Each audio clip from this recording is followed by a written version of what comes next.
Jim, tell us about the innovation climate at Michigan Tech. So, innovation has been part of Michigan Tech since 1885 when it was established with a charter that included serving the industry of the state and the federal government. Since then,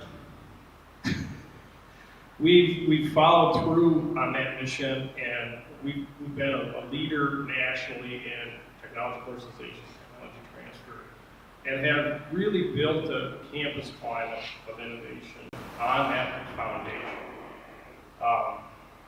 Just some statistics.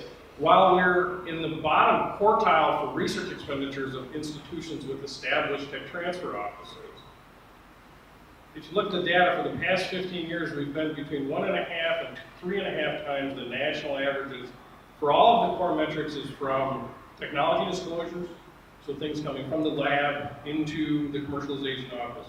Technology licenses, things coming from the commercialization office into the market, and startups. So we're relatively small from a research standpoint, growing, but small from a research standpoint, but very effective on a per dollar basis, moving technologies into the market. And that's a result of the innovation climate on campus. As business models for tech transfer have evolved over the years, Michigan Tech has continued to be a leader in innovation. So there was a time and a strong, at least theory around the tech transfer model is have a discovery, file a patent application, find a customer, and move to a Caribbean island. That model has worked to varying degrees, but as a result of significant changes in patent law over the last 10 years, as well as an increasingly cluttered landscape of technological solutions, that business model, to the extent it ever did exist, is really gone. Michigan Tech saw that coming 16 years ago, when a handful of us hatched this crazy idea to pursue this state program called the Smart Zone program. Phil, Scott, that was a long time ago, but we saw that wave coming. Execution is important, and establishment of the Smart Zone has been a cornerstone of the execution-focused commercialization program at Michigan Tech, and a big part of the commercialization and innovation, infrastructure, and climate on campus. Outside of the tech transfer office, outside of what's going on with the Smart Zone, between us and at the interface of us and the business community, there's a whole lot going on campus now. We now have Adrian Minarek in a position as Associate Dean of Engineering for Research and Innovation. So a leadership position within the College of Engineering with innovation in the title.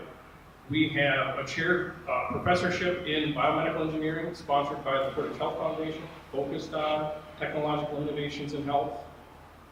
We have recently established Innovation Center for Entrepreneurship within the Palos Honors College, which brings the students into innovation in a big way.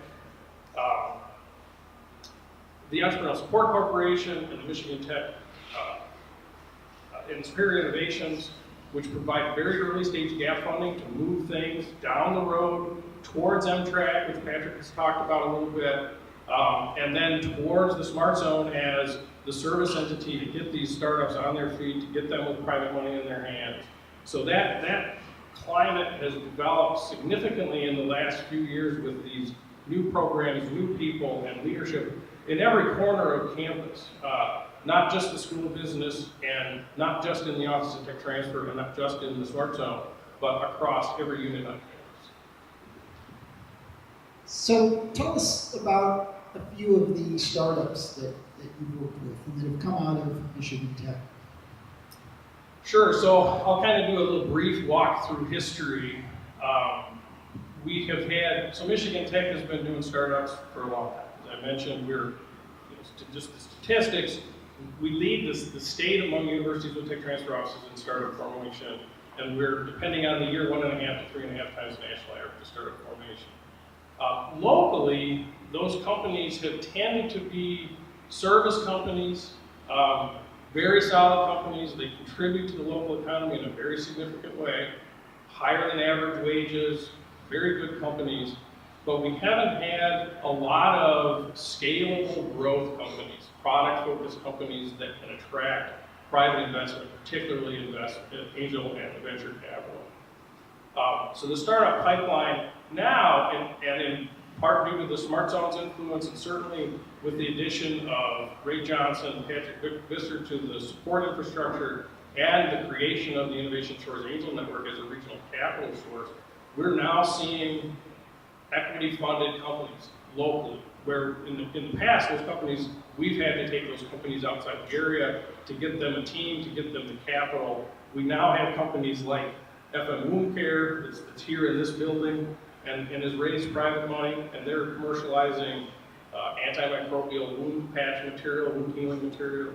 Micro Device Engineering, happens to be founded by Adrian Minerick, who's the Associate Dean for Innovation and Research in the College of Engineering. They're doing a rapid blood typing device. They've raised private capital. Our Beyond Space Technology, Brad King and Mechanical Engineering, recently raised a significant round of private capital. Stable Edge Biosciences, Jochen Yap, and Physics. And you see here, all across campus, College of Science and Arts, College of Engineering, elsewhere, these companies are coming out. Staplex has raised some private money, is on its way to raising more private money. So all these companies will have a significant local presence, and they're growth companies. So they will complement the local portfolio of companies. We'll continue to support the service companies and the bootstrap companies, great jobs, great balance sheets, but now we have an opportunity to really move on growth companies, investable companies that can scale rapidly.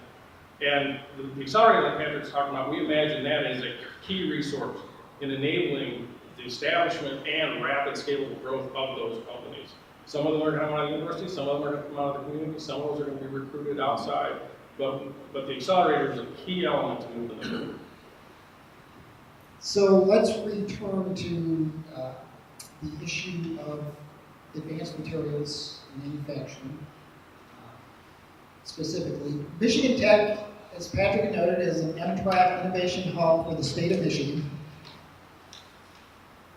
Explain MTRAC and why advanced materials is a sweet spot for us here. Sure. So we'll start with what is MTRAC, right? So it's a three-letter acronym. We throw it around all the time. So it's the Michigan Translational Research and Commercialization Program.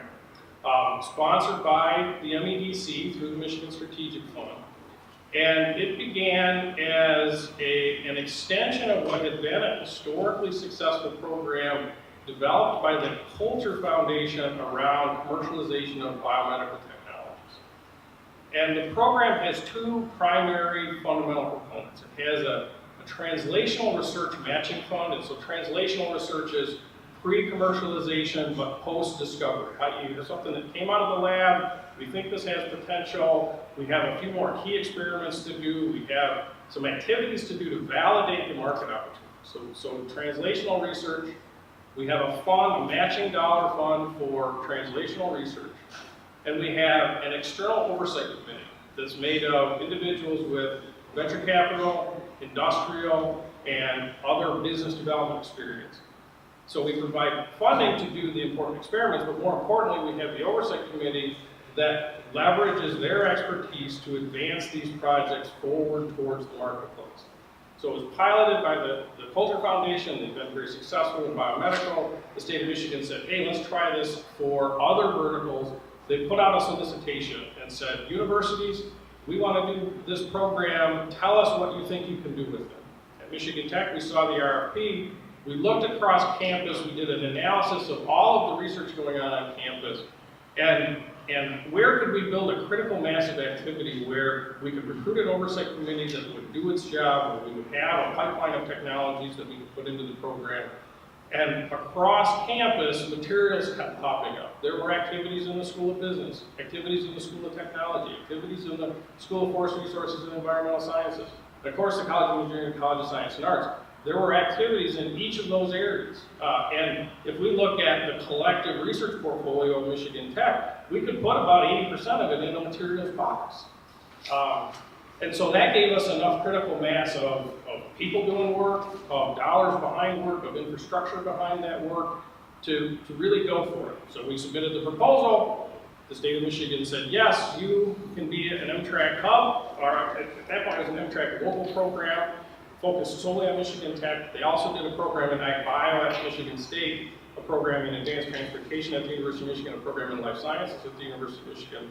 Subsequently done another program in biomedical at Wayne State, but we were one of the original 4.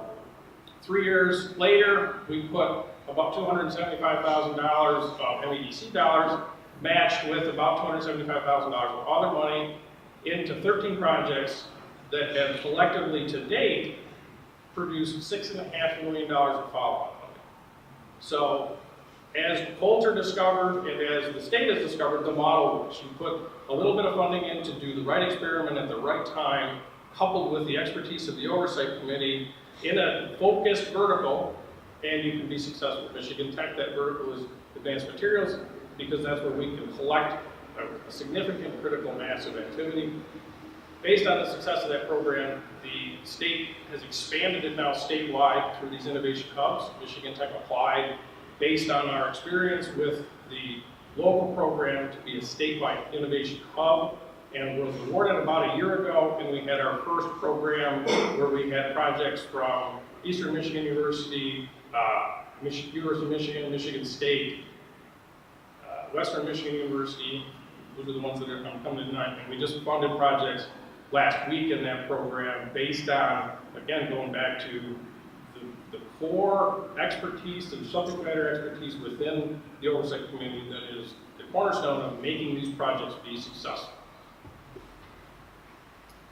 So you had mentioned previously that as part of changes at Michigan Tech, beefing up the ability to bring more focus to the entrepreneurial climate, entrepreneurial focus and efforts, that there's a program at the Pavlis Honors College? That's one of the programs, yeah. And any others that focus on entrepreneurial education?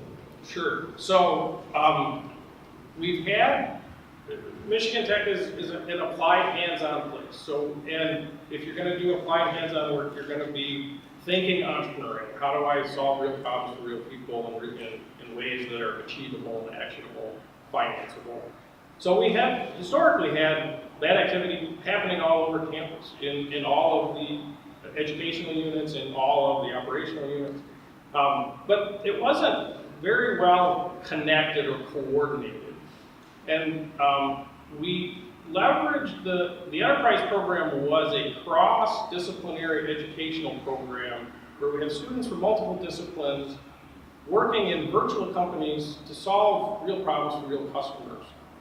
And about 3 years ago, Michigan Tech established the Pavlis Honors College as a home of interdisciplinary and experiential education. And that is where the enterprise program is housed, and students who are honor students and students who aren't honor students can participate in the enterprise program. So it's a truly cross-campus initiative. And we took that interdisciplinary, cross-disciplinary, and experiential focus of the Honors College and looked at entrepreneurship and said, we have all these activities going on campus. They're not as well coordinated as we'd like them to be. We need a central home of coordination. We're not looking to replace anything. We're not looking to do anything that's already being done. But how do we coordinate it in a very interdisciplinary way? So we created what's now called the Innovation Center for Entrepreneurship, or ICE. Mention that here. In the Pavlis Honors College as this coordinating function.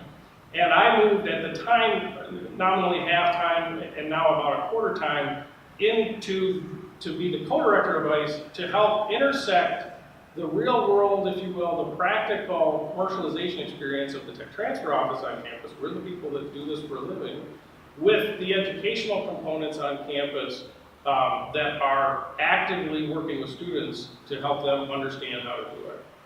That is, so again, it doesn't replicate anything, and it's certainly not intended to replace anything, but it is intended to integrate things that are going on. The School of Business has had a successful elevator pitch competition on campus, which has really been an enthusiasm builder for students interested in starting companies.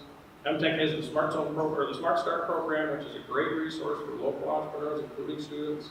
And so how do we leverage those existing resources with some complementary resources and a coordinating function, so that the students, when they say, where do I go now, they have at least one place to go where we can refer them in an informed way to existing programs.